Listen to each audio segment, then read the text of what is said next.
Hey guys, welcome back to the channel. Today I'm going to be showing you the gear and the setup behind what makes these YouTube videos. So the lighting, the camera, the audio, all the various things that go into making this, what you're watching, look hopefully pretty reasonable. Before I start, I just want to say that if you're just getting started on YouTube or thinking of getting started on YouTube, please don't be intimidated by this sort of setup. When I started YouTube, my first couple of videos were filmed with just my iPhone, and then I had a cheap-ish Sony a6000 setup that in total was about $700. And even that is quite a lot of money to spend on camera gear. There are so many YouTubers that are far bigger and far more successful than me who are using setups that cost a fraction of what this stuff you're about to see costs. Having said that, I knew that for my channel, when I first got started with YouTube and wanted to take it seriously, I knew that I wanted to invest in production value and invest in quality because I felt like I didn't quite have the personality to just carry content without also having good production value, if that makes sense. So that said, let's now get it off the sticks and we'll switch to vlog mode on the Sony a6500, and I'll show you around the behind the scenes of this particular setup. This should be fun. So let's start with the camera. So that over there is the Sony a7 III. Now I only bought this a few months ago. This is quite an expensive camera, but it's an absolutely incredible full frame camera. And the main lens that I'm using for this is the Sony 24mm f1.4 G Master lens. I really like this particular focal length because it means I can have the camera just literally an arm's length away from me. And that is sitting on top of the Manfrotto B3 tripod. This is just a standard tripod. It's kind of nice because it's quite lightweight, which means I can travel around with it if I really feel like it. And on top, we've got the small HD focus, I think. I'll put a link to all the stuff in the description below. And that lets me see myself because otherwise, Sony cameras, unfortunately, apart from the a6400, don't have flip out screens. So you kind of need a monitor to see yourself. This is basically the camera lens monitor setup that I can just pick up with the tripod and transport over there to the sofa area if I want to do a different kind of thing. Or I can transport this setup into my bedroom if I want to film a video on my bed. That sounds a bit weird. So that's the basic setup of how I get these shots. I'm going to talk a little bit more about the light and the audio and the other stuff that goes into this, like camera settings and workflow and things. But before I do, I just want to give a massive shout out to this video sponsor, which is Storyblocks Video. And Storyblocks Video is a fantastic online library of studio quality, royalty-free, stock video, but also motion backgrounds and After Effects templates that you can use in your own video projects. I've had a Storyblocks premium subscription for the last few months, since well before they actually reached out to sponsor me, so I actually use them for my videos, and I've found that their library of stock videos has been quite handy in things like my Sudan medical mission vlog, where I didn't quite have the time to get certain shots, so I kind of cheated and got some stock footage of Storyblocks, but hopefully no one could tell, because it's all about telling the story. It doesn't really matter where you get the footage from. And I also really like the beautiful time lapses that you get on Storyblocks Video, and I sometimes use those in my vlogs or in my videos to show the passage of time with some nice little time lapse of the stars. But you don't have to use it like that. People like Peter McKinnon, amazing YouTuber, what he does is he sometimes gets like high quality sky 4K footage of like clouds and stuff and overlays that on top of his own footage to make his own footage look better and make it look like it's got a legit sky. So there's all sorts of various uses for stock video. But yeah, if you want to find out more about Storyblocks, you can check out the link in the video description. And thanks again guys for sponsoring this video. Right, so with that said, let's go back to vlog mode and I will show you the rest of the setup. Arguably, the most important thing about decent quality videos, people say, is decent quality audio. And this is my audio setup. So I've got here the Rode VideoMic Pro Plus, and that is connected via a 3.5mm to XLR cable thing to this thing, which is the Zoom H5, which is an external audio recorder that records into an SD card, and it can be battery powered, but sometimes I plug it in. And this is the recorder that me and my brother, or rather my brother and I, use to record our podcasts as well. So we plug the Rode Procasters double XLR input into the Zoom H5.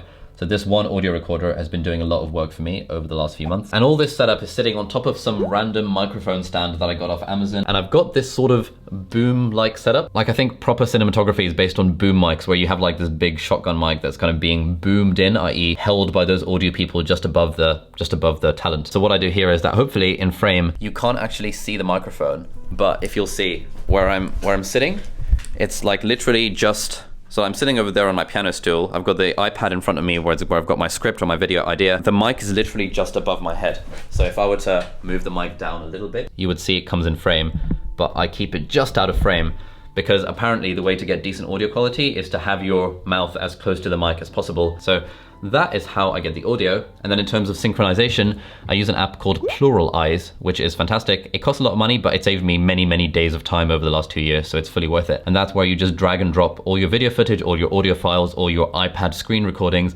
and it automatically synchronizes everything. So that's a fantastic app for making videos like this. And finally, in terms of lighting, I use this big bad boy. This is the Aperture 120D Mark II combined with the Aperture Light Dome 2 softbox. So the light itself is only about this big, like it's quite small, quite portable, and that's sitting on top of some really cheap stand that I got with my old lighting setup. My old lighting setup was about 30, 40 pounds on Amazon. It was sort of like this, but a lot less nice and not dimmable, whereas most of the space in this setup is taken up by this massive softbox. And I think the theory behind lighting is that the bigger your diffusion, the bigger your surface area for light, the more soft that light appears. Hopefully, when you're watching these, this looks like quite a nice soft light. And the really cool thing is that this has a remote thing that comes with it as well, which means if I want to, I can just turn the light on and off, and you can see what a difference it makes. Like, oh, this is gonna look absolutely terrible. And then this is gonna look hopefully pretty good just because of the light. And you can also do things like dim the light. You can dim it right the way down to like 0%. So if I wanted like a really subtle look, I'd probably do something like this. Maybe you can't even tell that I've got a light, but actually I've got the light over there at a certain level of brightness. And then if I wanted to, I could ramp the brightness all of the way up and really make this really harsh looking, but still maybe soft light that I would just never use in a video. So I usually have it hovering about 50% and I move it around a bit and decide, yeah, you know, this is a pretty reasonable level based on the daylight. It doesn't look too studio produced because that's not really the look I want to go for, but it looks pretty reasonable and obviously looks 10 times better than if I have the light off, because then suddenly this just looks absolutely terrible. And that is essentially the main setup that I use to film these videos. Sometimes if I want, I use this camera, the Sony a6500, as an overhead rig. That involves getting another one of these Tiger microphone stands and trying to hack something together. It's not very stable. I'm looking for a more stable overhead setup that I can just set up. But otherwise, this is pretty much how I've been recording my YouTube videos for the last 2 years, albeit with far less fancier cameras than this. And then in terms of behind the scenes, if I move the light off to the side, this is my desk. I've got a video about my desk setup. If you want to have a look at that, I'll link that down below. I've got these two 4 terabyte hard drives